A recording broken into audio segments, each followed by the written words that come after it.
Good evening, parents. We appreciate you coming to our Milestone Night and hope that the information we give you tonight is very useful. So without further ado, let's get started. First, a little bit of information about the milestones themselves. The milestones have replaced the CRCT and is a much more rigorous assessment with more higher order questioning and some performance tasks as well. Each grade has 4 end-of-grade assessments. You will have an English test, which includes reading and writing embedded in the test as well, math, which also includes some writing, and science and social studies. In coming years, the science and social studies will also have writing assessments embedded in their end-of-grade assessment as well. Scoring the assessment occurs in different areas, and there are 4 main levels that your student can be assessed in. There is the beginning level, the developing level, the proficient level, and the distinguished level. To go to the beginning level, basically what this means is that your son or daughter is not quite ready to go to the next grade as yet. This will be discussed a little bit later when the new Board of Education promotion policy is discussed in this video. Then you have the developing learner. Basically what this means is that your son or daughter is ready to go to the next grade level with a little bit of help. They're a little behind on the standard knowledge, but with a little bit of assistance and a little bit of help, they can be promoted to the next grade. Proficient basically means what the word itself is defined to be, which is able to do what you're supposed to do. Basically, proficient means that you understand the standards at least at a basic understanding, you're strong in some areas, and that you are ready to go to the next grade level and ready to be successful there. Then you have the top category, which is distinguished. What distinguished means is that you have performed above the proficient level, that you are ready to move to the next grade level, and in some cases be ready for some honors or pre-AP work as well. The English Language Arts test also has a couple of other segments that are graded. Your son or daughter will be giving a score of on or above or below grade level reading. Also, the writing comes in 2 areas. One of the writing deals with argumentative writing, which is basically they make a case and explain themselves using the reading that they have on the test. Then you also have a narrative, which is where they tell a story. Those writing assessments are graded in 1, 2, 3, and in some areas a 4, and your son or daughter will receive that score as well. All tests will be given on the Chromebook starting April 18th. Now for some important information that you need to know regarding our promotion and retention policy. There have been changes made to the BOE policy to reflect the milestone assessments, and here they are. All students in 6th, 7th, and 8th grade need to be on or above reading level and pass 3 of 4 academic classes in order to be promoted. Once again, on the ELA milestone, they must be at, on, or above reading level and pass 3 of 4 classes. In addition, in 8th grade, your son or daughter must also score at the developing, proficient, or distinguished level in the math portion of the milestone. So once again, in 8th grade, your requirements are be on or above reading level, pass 3 of 4 classes, and score at developing or above on the math portion of the milestone test. That is the current newly adopted promotion and retention policy by the Board of Education. Well, how did we do last year in regards to our test? Unfortunately, we were below the state averages in all areas. That's something that we know that we need to work upon and to impress upon our students and to help our students to perform better. However, we did pull closer to the state average in 7 areas than we were the year before, including writing.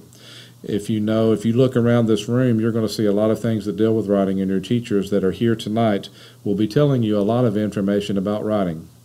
To give you a heads up, if this year's promotion policy were used for last year's results, approximately 49% of our students would have been retained due to scoring below reading level. Once again, if this year's policy had been used on last year's milestone test, about 49% of our students scored below reading level. That's about 80 or so students in each grade last year. Now, needless to say, we can't retain 80, so that is something that we are strongly working on with our reading. So, what are we at Screven County Middle School doing to help? The first thing, if you look around the room, you're going to find a poster that says RACEIT, R-A-C-E-I-T. Every student is being taught key elements in every academic class about writing strategies. Look around, you'll find that poster, and your teachers tonight in the classroom will be able to tell you a little bit more about that Race It poster. Every test given by teachers must include at least 2 written response items so students can have more practice with writing and be assessed on them, and teachers can help them with their writing that way. The Write score, which I'm sure that you have heard about, is given 3 times per year so a teacher can see how their students are progressing. Rubrics given to students so that they know that what being proficient means in regards to the Write score. In other words, students are being told what they need to work on, what they're strong on, what they're weak on, and what they can do to improve. Every morning at Screven County Middle School, for the first 25 minutes of the school day, we have sustained silent reading, or SSR, every morning. Basically, what students do at that time is they read. They can read their accelerated reader books, they can read a magazine, sometimes they will take an AR test over a book in a classroom, and teachers are also reading and monitoring as well. Even some of our front office staff and our custodian goes room to room to read with the students. Now, what we have found out is that our students' reading ability through the first half of the year has already increased overall more than it did all of last year. Students are able to read longer and have more endurance, which is going to help them on this milestone test. We also have professional learning communities across the school. Teachers are looking hard at what each standard means. The key vocabulary, the content vocabulary, and the academic vocabulary, which your teachers tonight in the classroom can tell you about. Also, what it means for a student to be proficient in each other area. In other words, when you look at a standard, a teacher is finding out now, and we are discussing in detail, what does it mean to be proficient, and what does it mean to be distinguished, and getting that information to the students. We are also making our assessments together and making them more rigorous to prepare them for the milestone itself. We are working with positive behavior interventions and supports, PBIS, to help with discipline to keep kids in class more. Many of you have the Live School app where we keep up positive points when students are on task, responsible, respectful, and ready to learn. We also, unfortunately, give the negative marks on Live School as well with comments to show you exactly what your son or daughter is doing, both good and bad. Where they can use the Live School points when they receive positive to purchase items from our school store, such as pencils, pens, hat passes, tea passes at lunch, a chance to eat outside with a friend, and so on. The whole idea of PBIS is to catch kids being good. If we find bad behavior, we will still be addressing it just like we always have been. However, if we can catch kids being good, we try to catch them in a positive light. When kids find things that they're doing good, they have a tendency to want to do more good, and so that's what we're trying to do. Keeping kids in the classroom, not letting them disrupt the classroom so others can learn are key elements that we're working on. Now, what can you do to help your student pass the milestone this year? Attendance is one of the biggest issues we have at Screven County Middle School. Statistics show students who miss class tend to do poorer on assessments. Seems to go hand in hand. This includes being here on time and not leaving early. I know that sometimes you get tired of sitting in that line out front and you want to come in 5 or 10 minutes early to pick up your son or daughter. However, that's 5 or 10 minutes they could be missing from English or math or science or social studies. They also need to get here on time and read in the morning. I know some people think, well, they're just missing the reading. Reading is one of the key things that will help students survive and advance in life. Literacy rates are tied to so many things, such as the amount of money one makes in a lifetime or even their longevity. Reading is key to a lot of things that we do. If your child misses, please make sure it's due to an emergency.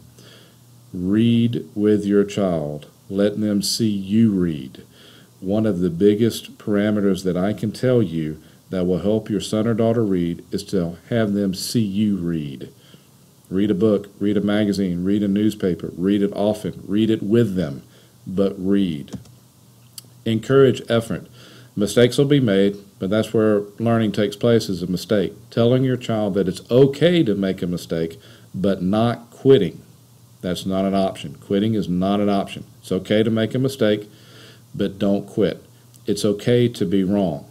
It's okay to be right. It's okay to learn. A saying that I have heard many times that I really like is fall down 7, get up 8.